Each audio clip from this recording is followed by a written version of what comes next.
ఎన్నెన్ని కార్యాలు మా జీవితాల పట్ల చేసావు దేవా! అవి తలుచుకున్నప్పుడల్లా మా గుండె నీరైపోతుంటది. దేవా! ఎందుకంటే గనక మా జీవితాల్లో మేము అనుభవించడానికి తగిన వారం కాము నాయనా.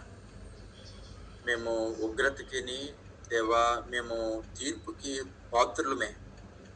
ఎందుకంటే మా కార్యాలు, మా చర్యలు నిన్నెంతో బాధపెట్టాయి. మిమ్మల్ని ఎంతో ఆవేశపరిచాయి. నిన్నెంతో దుఃఖానికి గురిచేశాయి.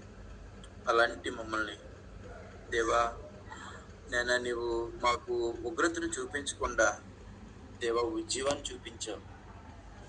సిలువను చూపించకుండా మాకు సింహాసనాన్ని చూపించావు. మమ్మల్ని భక్షించకుండా మమ్మల్ని రక్షించుకున్నావు. ఎంతకంటే గొప్ప కార్యం ఏముంది ప్రభువా? ఇంతగా ప్రేమించే నాథుడు ఈ ప్రపంచంలో ఎవరున్నారయ్యా? దేవా మా చర్యలు, మా నడవడికలు, మా ప్రవర్తన అంతా కూడా నీకు ఆయాసమే కలుగజేశాయి. మమ్మల్ని ఎంతో గాయపరిచాయి. అయినప్పటికీ నీ ప్రేమను మా పట్ల వెల్లడిపరిచి నేటికి మమ్మల్ని సజీవులుగా ఉంచి ఎన్నోసార్లు తప్పిపోయినప్పటికీ మరలా ఏదో ఒక కోణంలో మమ్మల్ని దర్శిస్తూనే వచ్చావు. మమ్మల్ని పలకరిస్తూనే వస్తున్నావు. మళ్ళా నీ ప్రేమను చాటుకుంటూనే వస్తున్నావు. ఏదో ఒక విధంగా మళ్ళా పరిచయం అవుతూనే వస్తున్నావు. మళ్ళా నీ హస్తం చాచి మమ్మల్ని ముడుతూ, మమ్మల్ని రక్షిస్తూ, మమ్మల్ని బలపరుస్తూనే వస్తున్నందుకు శతకోటి స్తోత్రాలు, కృతజ్ఞతాస్తులు చెల్లించుకుంటున్నానయ్యా. నీ నామానికి మహిమ చెల్లిస్తున్నాను. ఈ రాత్రికాల సమయంలో నీ ప్రియబిడ్డలనైనా ఎంతవరకు చేసిన ప్రతి ప్రార్థన మీరు ఆలకించారు. విజ్ఞాపన మీరు ఆలకించారు. ఆర్తనాదాలన్నింటిని ఆలకించారయ్యా. ఇదిగో కన్నీటితో చేసిన భారంతో నీ బిడ్డలు చేసిన ప్రతి ప్రార్థనకు నువ్వు చెవియొగ్గానైనా కార్యాలు చేసినందుకు వందనాలు, స్తోత్రాలు చెల్లించుకుంటున్నాను. ఇదిగో మా మధ్యలో మనసు కోసం ప్రార్థన చేస్తాను. కుమారుడు తల్లిని పోగొట్టుకుని ఎంతో దుఃఖ సాగరంలో ఎంతో వేదనతో నీ కుమారుడు ఉన్నాడు దేవా. అయినప్పటికీ దేవా ఆ కడసారి చూపు కూడా చూసుకోలేని పరిస్థితిలో మరి ప్రస్తుతం ఉన్న ఇబ్బందుల మధ్యలో నీ కుమారుడు వెళ్ళలేకపోయాడు దేవా. కానీ దేవా అన్ని కార్యక్రమాలు కూడా సజావుగా క్షేమంగా జరగడానికి సహాయం చేసినందుకు స్తోత్రాలు చెల్లిస్తున్నాను. ఇదిగో ప్రభా నీ కుమారుడు అయితే ప్రభా లోటైతే తన గుండెల్లో ఎప్పటికీ అలా మెదులుతూనే ఉంటది. కడసారి చూపు చూసుకోలేకపోయినా నా తల్లి నా వేదన మిగిలిపోతుంటది. జ్ఞాపకాలు గుర్తొస్తుంటాయి. అన్నిటి నుంచి నీ కుమారుడికి మరుపు దయచేయండి. స్వస్థత దయచేయండి. క్షేమాన్ని కలుగు చేయండి. ప్రభువా నీ కుమారుని ఇంకా బలపరచండి. ఆ రీతిగానే తండ్రి నీకు స్తోత్రాలు చెల్లించుకుంటున్నాను. రేపటి దినం ఆరాధన కొరకు మేము ప్రార్థన చేస్తున్నాం దేవా. మరి దుప్పి నీటి వాగుల కొరకు ఆశపడినట్లు దేవా నా ప్రాణం నీ కొరకు తృష్ణ గురించున్నది, ఆశ గురించున్నదని భక్తుడు ఆసాపు భక్తులు దేవా కుమారులు ఆసాపు కుమారులు పాడుతున్నారు నాయన. ఇదిగో ఎస్లోడ్ నాయన ఎవరైతే దేవా అలాంటి దుప్పి నీటి వాగుల కొరకు ఆశపడినట్లుగా ఎవరి ప్రాణాలు నీ సన్నిధి కొరకు ఆశపడుతున్నాయో దేవా, నీ మాట కొరకు ఆశపడుతున్నారో, నీ స్వరం కొరకు ఆశపడుతున్నారో, నువ్వు ధైర్యపరిచే మాట కొరకు ఎవరైతే ఆశతో వస్తున్నారో, ఎవరైతే నిరీక్షణతో ఎదురు చూస్తున్నారో తండ్రి, అలాంటి వారందరినీ మీరు స్వస్థపరచండి. అలాంటి వారందరికీ దేవా నీ జీవజలపు నదులలో ఉన్న ఆ దేవా ఆ జలాన్ని త్రాగనమని ప్రార్థన చేస్తున్నాను. వారి హృదయాలని తడపమని ప్రార్థన చేస్తున్నాను. వారి గుండెల్ని ఉజ్జీవపరచమని ప్రార్థన చేస్తున్నానయ్యా. జీవాన్ని కలుగు చేయండి దేవా. నీకే స్తుతులు, నీకే స్తోత్రాలు కలుగు చేయండి ప్రభా. మీకు చెల్లిస్తున్నాను దేవా. మరి రేపటి దినం దేవ ఎవరైతే ఏ వ్యాధులతో, ఏ బాధతో, ఏ కష్టంతో, ఏ దుఃఖంతో, ఏ పాపంతో దేవా, ఏ లోపంతో, ఏ వేషధారణతో వస్తున్నారో నువ్వు హృదయాంతరంగాలన్నింటినీ ఎరిగిన దేవుడివి దేవా. వారికి కావలసిన ఆదరణ, వారికి కావలసిన నిబ్బరమైన హృదయాలు, వారికి కావలసిన ప్రశాంతత తండ్రి మీరే ప్రసాదించండి. మాట్లాడు దేవుడు నైనా.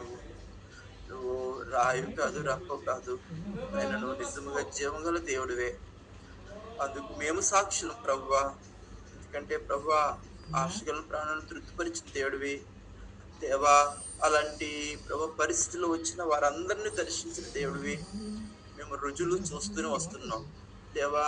మేము ఇదెందుకులే, ఈ మాట ఎందుకులే అని ఎన్నోసార్లు అనేకమైన మాటలు ప్రక్కత్రోవ పెట్టించాం కానీ దేవా ఆ మాట రాకుండా అడ్డుపడాలని ఎన్నో ప్రయత్నాలు చేస్తాం కానీ ఆ మాట వెల్లడైనప్పుడు దేవా ఎంతో మంది జీవితాల్లో దేవా నీవు చికిత్స ప్రారంభించినందుకు వందనాలు చెల్లిస్తున్నాను.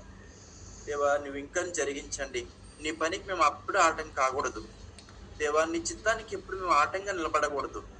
దేవా నీ మాటను బాహాటంగా నీ ప్రజలతో మీరు ఉచ్చరించమని ప్రార్థన చేస్తున్నాను. ఎండిన ఈ స్థలాల్లో దేవా అది చిగురును కలిగించినట్లుగా సహాయం చేయండి. ఎండిన ఎముకలని జీవింప చేయడానికి సహాయం చేయండి. దేవ బలపరచండి. స్తోత్రాలు చెల్లించుకుంటున్నాను.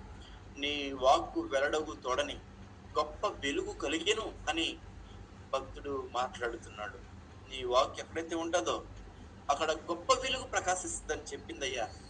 ఆయన చీకటి పారిపోద్ది వెలుగు రాగానే, పాపం పారిపోద్ది నీతి రాగానే. అందుకనే దేవా ఈరోజు సంఘాలు ఉజ్జించబడ్డానికి సహాయం చేయండి, బలపరచబడ్డానికి సహాయం చేయండి.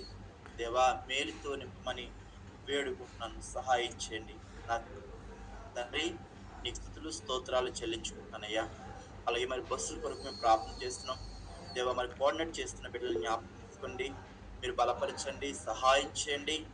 అలాగే ప్రభు ప్రతి ఒక్కరూ కూడా దేవా మరి నీ సంధికి దేవా వస్తున్న బిడ్డల్ని ఎవరిని కూడా విడిచిపెట్టకుండా ఓపికతో అందరినీ ఎక్కించుకుని రాగలడానికి దేవా అటు డ్రైవర్లోను అలాగే కోఆర్డినేట్ చేస్తున్న బిడ్డలకు కూడా మంచి చక్కని జ్ఞానం దయచేయండి. అలాగే ఎవరైతే వస్తున్నారో వారు కూడా ప్రభు నడిపిస్తున్న బిడ్డల్ని ఇబ్బంది పెట్టకుండా ముందే వారు సిద్ధపడి నేను దేవుని సంధికి వెళ్తున్నాను కాబట్టి ఎవరు నన్ను పిలవకుండానే నేనే సిద్ధపడి ముందుంటాను అన్న ఆలోచనతో నీ బిడ్డలు ముందుకు రాగలడానికి సహాయం చేయమని ప్రార్థన చేస్తున్నాను. తండ్రి నీకు వందనాలు, స్తోత్రాలు ప్రభువా. ఇదిగో సహాయం చేయండి అయ్యా, నీకు వందనాలు, కృతజ్ఞతలు చెల్లించుకుంటున్నాను. అలాగే ప్రభువా మరి దేవ బలహీనతలతో వస్తున్న బిడ్డలను దర్శించండి, స్వస్థపరచండి. భయాలతో వస్తున్న బిడ్డల్ని మీరు ధైర్యపరచండి, సహాయం చేయండి. అక్కడ జరుగుతున్న అన్ని విషయాల్లో పాటలు పాడుతున్న వారిని, సాక్ష్యాలు చెప్తున్న వారిని, వాక్యం బోధిస్తున్న వారిని, అలాగే ప్రభువా ప్రార్థనలు చేస్తున్న వారిని, నడిపిస్తున్న వారిని మీ స్వాధీనంలో ఉంచుకోండి. ఎవరి ద్వారా కూడా అక్కడ డిస్టర్బెన్స్ ఏది కలగకుండా మా ద్వారా నీకు మహిమ రావడానికి సహాయం చేయండి. క్రమంగా మర్యాదగా ఉజ్జీవంగా జరగడానికి సహాయం చేయండి. దేవానికి స్తోత్రం. చర్చి యాజమాన్యాన్ని మీరు దీవించండి, ఆశీర్వదించండి. ఇంకా మాకు సపోర్ట్ గా ఉండడానికి దేవా ఈ తెలుగు చర్చిని ఇంకా వారు ప్రేమించగలడానికి వారికి మంచి మనసు దయచేయమని ప్రార్థన చేస్తున్నాను. తండ్రి నీకు వందనాలు, నీకు స్తోత్రాలు, కృతజ్ఞతాస్తుతులు చెల్లించుకుంటున్నానయ్యా. గొప్ప తండ్రి నీకే మహిమ చెల్లిస్తున్నాను. ఇంకా ప్రార్థన చేస్తున్నాం తండ్రి. దేవా నీ యొక్క వాక్యం ఎక్కడ కూడా నిర్వీర్యం కాకుండా దేవా అది అవసరత గల స్థలాల్లోకి దేవా పల్లమున్న చోటికి నీరు ఎలాగే తెలిపోతుందో నైనా అవసరత ఉన్న ప్రతి స్థలాన్ని కూడా నీ వాక్యం వెదజలబడాలి, అయా ప్రవహించడానికి సహాయం చేయమని ప్రార్థన చేస్తున్నాను. ఈ రాత్రికాల సమయంలో నీ బిడ్డలందరూ కూడా అలసిన దేహాలతో వచ్చారయ్యా. ప్రతి ఒక్కరు మీరు స్వస్థపరచండి. ఈ రాత్రి కొద్దిపాటి విశ్రాంతి తీసుకొచ్చుండగా బిడ్డలకు ప్రాణాలకి క్షేమాన్ని దయచేయండి. ఈ బాంబుల యొక్క వాతావరణం, ఆ అలజడి, ఆ కలత, ఆ భయము దేవా ఆ లేమి ఆ బిడ్డల హృదయాల నుంచి పోవడానికి సహాయం చేయండి. మీరే స్వస్థపరచమని ప్రార్థన చేస్తున్నాను. దేవా మీరే హీలింగ్ కలిగించమని ప్రార్థన చేస్తున్నాను. మీరే దేవా నలుమూలల దేశం యొక్క నలుమూలల శాంతి సమాధానం చేకూర్చమని ప్రార్థన చేస్తున్నాను. ఈ గొప్ప కార్యమని జరిగించు మనం ప్రార్థన చేస్తున్నాను. ఉదయకాల సమయంలో నీ బిడ్డలకు క్షేమాన్ని కలిగించండి. ఉదయాన్ని లేచి మళ్ళా నీ సంధికి త్వరపడి రాగలడానికి సహాయం చేయండి. ఇదిగో ప్రభు క్రోవిన దూడ గొంతులు వేసుకుని నీ సన్నిధికి పరుగుతుకు రావడానికి సహాయం చేయండి. ఎలాగైతే గొంతులు వేస్తుందో అలాగే నీ బిడ్డలు కూడా ఉజ్జీవంగా సంతోషగానాలతో ఉత్సాహంగా నీ సన్నిధికి రాగలి కృప దయచేయమని సమస్త మహిమ ఘనత ప్రభావములు కీర్తి నీకు మాత్రమే ఆరోపించుకుంటూ యేసు నామములోనే అడిగి ప్రార్థన చేస్తున్నాము తండ్రి. Amen. Amen. Amen.